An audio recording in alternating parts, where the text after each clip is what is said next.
The Connection by Ingrid Jendrzejewski.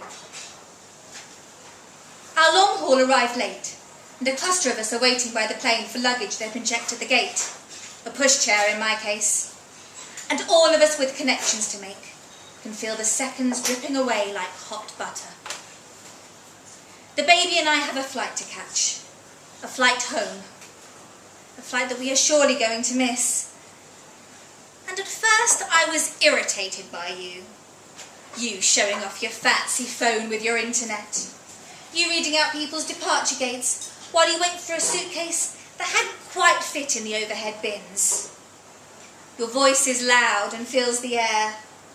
And at first I tried to ignore you. But eventually I join in the game. Shift the baby to the other hip. Fish my boarding pass out of my handbag. Call out my flight number. Sure enough, you oblige and tap something into your sleek phone with your thick fingers. After a moment, you raise your head, size me up, give me a letter and a number. At least it serves to pass the time. Your luggage comes, but you linger. You say you aren't in any hurry. Your wife isn't going to pick you up for another hour. And you know the airport, so you might as well stick around and be helpful. You're watching me watch my watch when the pushchair appears, at the very moment my connecting flight is meant to depart. You catch my eye, then nod significantly at your phone. Says your flight's delayed, you say, a hint of excitement in your voice. Hasn't left yet. I position the baby in her pushchair, then look up at you. You in your bright orange shirt, the colour of pumpkins, your loud purple tie, and your expensive black shoes polished to a sheen. I have absolutely no idea what to make of you. Come on, you say. We can make it.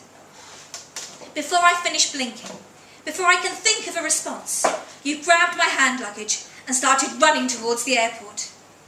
Before I know what I'm doing, I'm following. You seem to know this place like the back of your hand.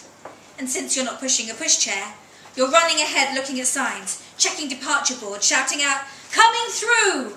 whenever people look like they might block our path. No one questions the authority of your broad shoulders, your commanding voice, that blinding orange shirt. No time for the lift, you say, and grab the front of the pushchair as I brace myself for the escalator. The baby claps as we lift her, pushchair and all, into the air and balance her between us. I feel giddy, reckless, snapped awake. When we get to the right level in the right terminal, you run alongside me as my energy flags, barking out directions like some sort of personal trainer. Left, straight on, nearly there, keep going. Eventually, you grab the handles of the pushchair, taking over so that I can move faster, and then we both concentrate on running.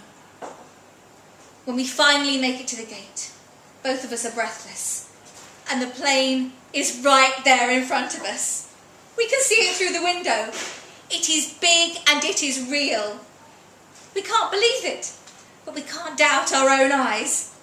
Against all odds, against the rules of airports and delays and schedules and traffic, we've made it. We're here. We've beaten the game. There is a moment when we whoop and swap high fives, a moment when you gather me into your arms, a moment when we nearly kiss. I'm not sure which one of us realises first, but our smiles freeze at exactly the same moment. The doors of the plane are in fact shut.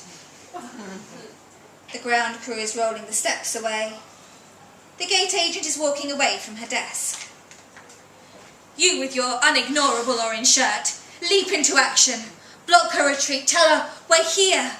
You are polite, but assertive, but your loudness makes her jump. You ask her to let me on board, and your question sounds like a command. You argue with her long after I would have given up. But it becomes painfully clear the doors to that plane will not be opening again until it lands far, far away from here. Suddenly I feel very hot. can feel sweat beginning to bead on my face. You take off your jacket and your underarms are damp. You look deflated. All of a sudden you seem 10 pounds heavier, and I am sure I seem 10 years older. All of a sudden, the lighting seems too bright, too harsh. We look at each other sheepish. You look away. You point me in the direction of the airline's courtesy desk. They'll rebook me on the next available flight, you say. Already I'm doing mental calculations. How long has the baby been awake? What time is it where we started? What time is it at home? Will we have enough milk to make it through? How will I get in touch with my husband to let him know of the delay? You hand me my hand luggage, and I take up the handles of the pushchair. The baby is fidgeting, so I roll her back and forth. She looks tired. You shrug, apologise, shrug again. I thank you, catch my breath, continue to thank you. We carry on until we both feel awkward. And then you say you really ought to go pick up the rest of your luggage. We wish each other well. Then pause. There is a moment when we stand completely still. There is a moment when we almost touch. There is a moment when we imagine something we won't put into words, can't put into action. But there it is between us, dripping like hot butter. So close, you say before you turn away. So close.